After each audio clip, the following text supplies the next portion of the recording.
from authorized access layer. Okay, so this layer maintains security as well as ensures the authorized access.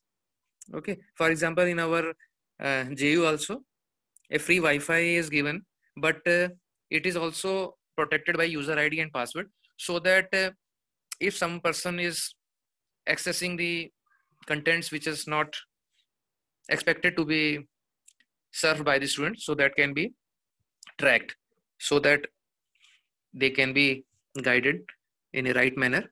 And there are some issues related to access layer, for example, access privileges and backup.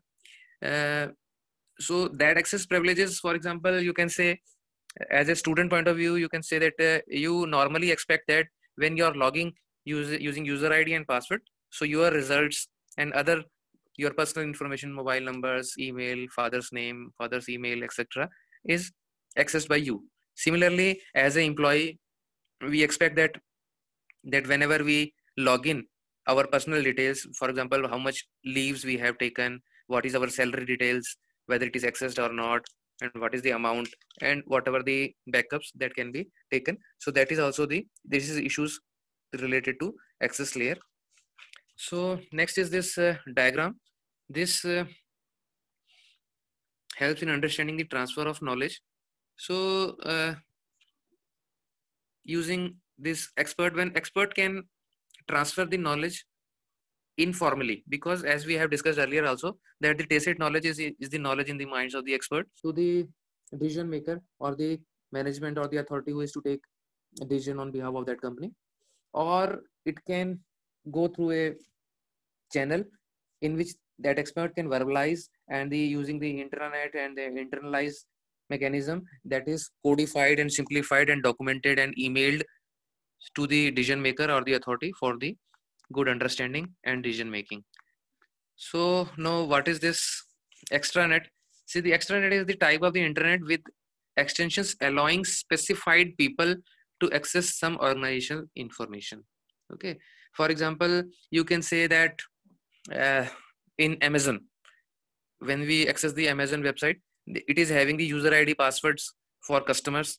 It is also having user ID passwords for Amazon suppliers. So everyone can access the particular user ID and password according to their access authority. Okay, so then next comes this access layer is mostly focused on security, use of the protocols like passwords and software tools like firewalls.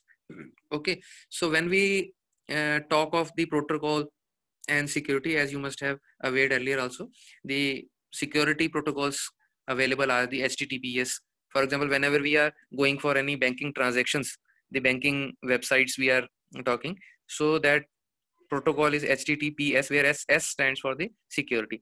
Similarly, simple mail transfer protocol, you know everywhere, and network protocols are also there for the security reasons. There's SSL, you must have heard of. SSL is the secure socket layer. So this again is the network protocol which regulates the security. Okay, and again some of the security protocols are also working on the encryption. For example, this TLS is the transport layer security encryption protocol. It is based on the encryption, and so on, so forth. There are many other protocols are also there which are based on the security. And now we will talk of the software tools like firewalls. So what firewalls do and what it cannot do: it protects against the emails that can cause problems, unauthorized access from the outside world, undesirable materials, movies, images, music, etc., unauthorized sensitive information. So where firewalls fail? Firewall fails when the attack is going within the firewall. So it cannot protect against the attacks which are going through the firewalls, viruses on the floppy disk that is not protected by the firewalls. And also if there are weak security policies, so it will show that it is the not secure network or it is not secure access. It will give a caution. Okay, so next is the collaborative intelligence and the filtering layer. So this layer provides the customized views based on the stored knowledge. Okay, because if a person while accessing or while registering any websites gives some inputs. So that inputs are stored. So based on those inputs, it can give the customized results or emails or access. For example, if you are making your email and you have mentioned your interest as a sports or techno savvy, technical, hardware technical, okay, so it will customized your needs and supply those emails, although you can block or filter in the later stage as well. So also authorized user can find the information through the search mechanism tailored to their needs. So when we are searching those mechanisms using search engines, again that information is stored and it tries to view or fetch those results for the customer.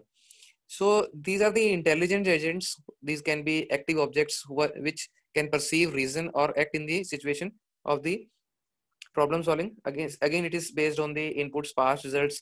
For example, also used in the websites, also B2B websites. For again, if you can talk of Amazon, when you are purchasing something, it's fine. But if you are going through the window shopping or you are shortlisting the things, objects which you want to purchase, and you add to the wish list, and then if you are not purchasing those objects, then it will remind you about your wish list and the similar products. For example, if you have taken, yeah, included a watch, electronic watch in your wish list, so similar products will be thrown to your email so that you are more prompted to go for the shopping.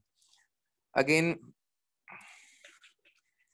sometimes we make some declarations, feedback, that is also acting as an intelligence agent. Based on those feedbacks also, it will prompt the outputs, emails, and also these intelligent agents can be artificial intelligence based, so which again helps in the customized views of the stored knowledge. So in case of the client or the server computing, there happens to be the frequent and direct interaction between the client and the server where these interactions take place. Now, in case of mobile agent computing, the interaction happens between the agent and the server. So what is this mobile agent? These are the codes to store data, okay, and function even in the absence of internet. Okay, so these agents, according to our wishes, according to our interest, store the data and work even in the absence of internet. So this is all about the collaborative intelligence. So it helps, it is having its own benefits. For example, fault tolerance, reduced overall network load. For example, if you have shortlisted your interest, so only those type of emails can be fired at you. So what are the key components of these layer? It includes security, portability, flexibility, scalability, ease of use, integration, and so on. Okay. So next comes the knowledge enabling application layer. So this is the value added layer. So this block diagram of the integrated knowledge management system, this block diagram will help in understanding this layer. So it is having the network, which is comprising of many computers. So it is connected to the integrated management system, which is connected to the different servers. It can be transaction servers, transaction protocols based. It can be database server where the authorized access can be verified, and application server, what are the applications. So based on this knowledge management system and the networking at the remote area, it can feed the LAN or the individual customers. Next is the transport layer. So this is the most technical layer. So what it does, it mainly focuses on the electronic transfer of the knowledge. So this layer associated with the LAN, WAN, internets, extranets, and internets. So this in this we are more concerned of the multimedia, because if the multimedia is or the media content is more, because it is more heavy, so based on that URL, whether it is protected or not, connectivity, speeds, bandwidths. For example, if we are accessing those data in the mobiles or through broadband, and what are the search engine tools which we are using, some of the search engine tools are such that it gives the output in a fast manner, and some takes more time, depending upon the number of users which are being handled. Next is the middleware layer. So what it does, it is possible to connect between the old and the new data formats. So it is responsible for that. For example, in earlier days we used to save the document file under the extension .doc, but nowadays we are saving at .docx. So to make that doc file compatible to the docx format, the changes which are required are governed by this middleware layer. Next is the repositories layer. So it is the bottom layer of the knowledge management architecture. So it may include the legacy applications. Okay, so what is this legacy application? It is those softwares that are outdated and they are incompatible with the new operating system, new browsers. So that comes under this legacy applications. Okay, because sometimes when we try to open something or browse something, so it shows that this website is more, it will give more good results if its resolution is this, or if that the new version of the browser is used. For example, in earlier days Internet Explorer 5 was common. Okay, so but if you try to access now the websites on those Internet Explorer 5, it will not give good results. So it will pop up the message that update your browser for the good results. Similarly, for operating system also, the some of the applications are not valid in the new operating system that was applicable to earlier versions of the operating systems. So that are included in these repository layers. Intelligent warehouses, operational databases, it comes under it. So it try to link those to the new system and give the possible solutions.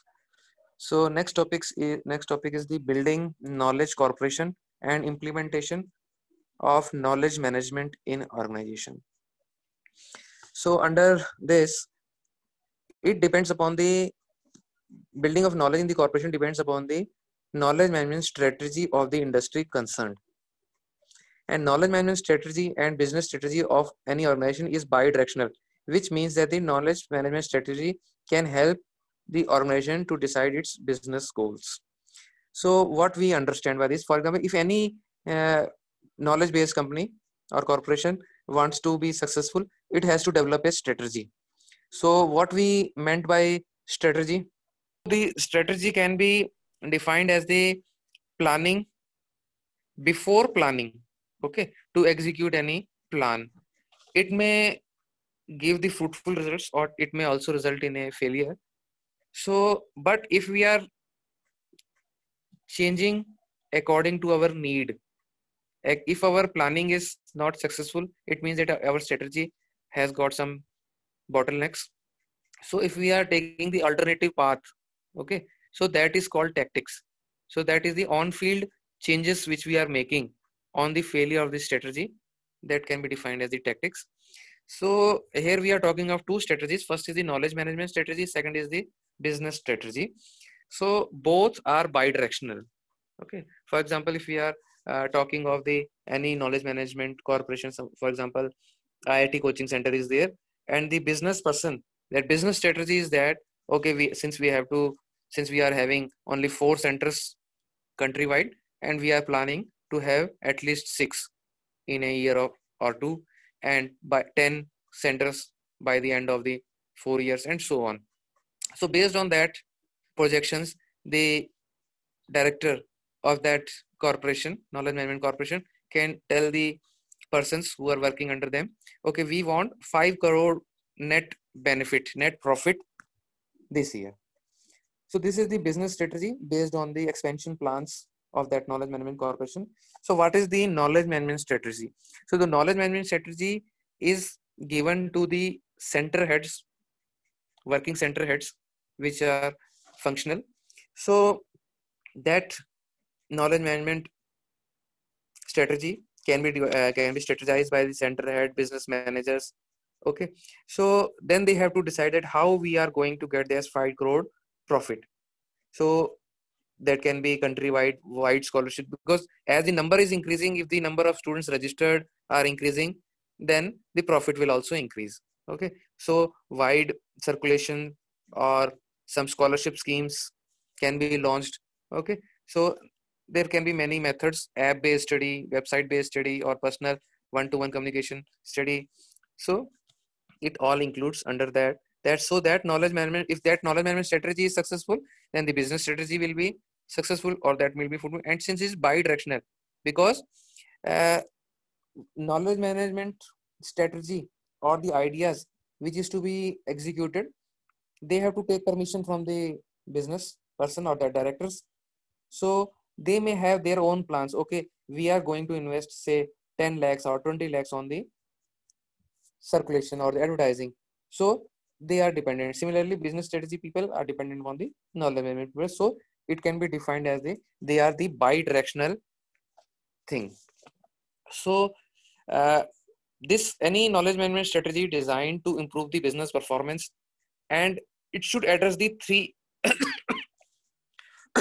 it should address the three main components. First is the work process or the activities that can create or leverage the organizational knowledge. Okay, so we can say that if the work process is such that it is given, some promotional schemes are given, some intensive incentives are given to the team or the faculty members. Okay, if you are going to achieve these results, your salary will be increased in this proportion. Okay, performance PLI, you must have heard the word PLI. So that PLI means performance linked incentives. So that is uh, applied to many corporate culture. So also it should not happen that faculty, since it is the we are talking about the knowledge management or the knowledge corporation, so we are not dealing with the machines, we are dealing with the minds. So what is the difference between the machine and mind? Machine can work continuously without rest. Okay, even for 2 shifts, 3 shifts. Okay, but if we are talking of the mind, it is the human thing. It needs rest, it needs proper rest, it needs leave, it needs break, it needs recreation, so that they can re-energize themselves for the effective delivery of their lecture and knowledge transfer. So this comes under the work process.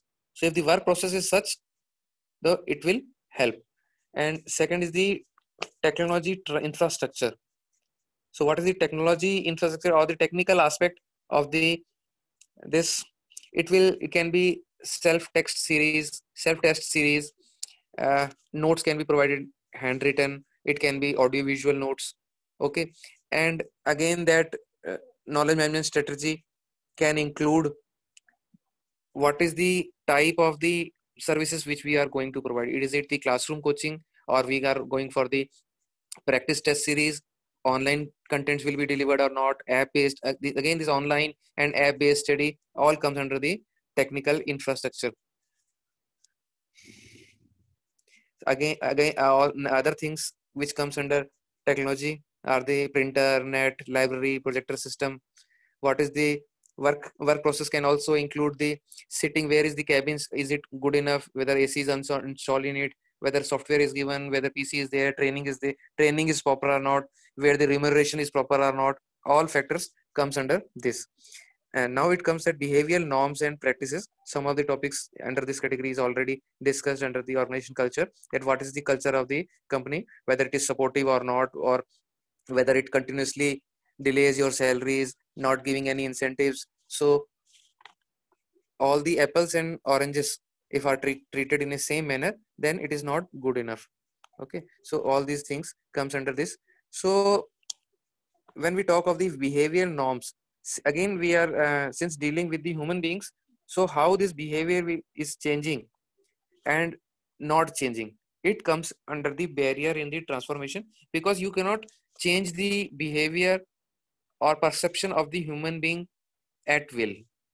Okay, you can change, but it will take time, and it will be based on the actions of the company. If the action is good, then the reaction will also be good.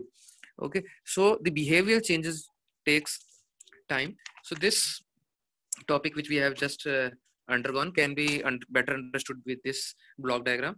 The first part includes the business strategy and the knowledge management strategy, which we can clearly see that it is double arrow, which means that it is bidirectional. So this knowledge management strategy is followed by the work process, technology transfer, and the behavior. And this is dependent upon the culture, values, norms, and practices which are being adopted in the company. So based on this organization elements, improved knowledge creation and transfer can be performed to meet the business performance. So organization learning should be there, innovation should be there so that it can bear the good results. Otherwise, there is also one example is given that even if we are investing multi-billion dollars, it will not give the good results until and unless behavior is changed or the employees are willing to work in a new perceptive and the according to the needs of the company. Okay, we will stop here.